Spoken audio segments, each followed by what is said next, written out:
يا صباح الفل يا شباب، عاملين ايه؟ لو انت عايز تنجح في ايطاليا، مش في ايطاليا بس، لو انت متغرب في اي مكان في الدنيا وعايز تنجح في البلد اللي انت فيها، يبقى مهم جدا ان انت تعرف الخطوات دي. اول حاجه، اوعى تدي ثقه لاي حد سواء قريب او غريب، ما تثقش بس غير في ربنا وفي ايديك. تاني حاجه، المثل بيقول لك البعد عن الناس غنيمه.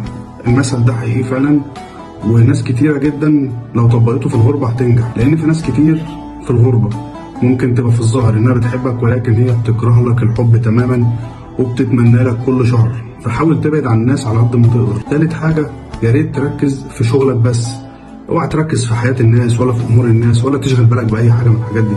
اهم حاجه تركز في نفسك وفي شغلك انت بس. رقم 4، ودي اهم نقطه، انت في الغربه ملكش غير صديق واحد بس، وده صديقك المقرب وهو ربنا سبحانه وتعالى.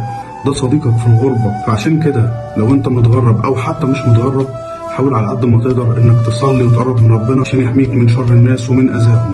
دول 4 نصائح مهمين لاي حد قرر انه يتغرب او هو متغرب. امشي على ال4 خطوات دول وانت باذن الله هتنجح وربنا هيكرمك في حياتك. ربنا يوفقكم جميعا.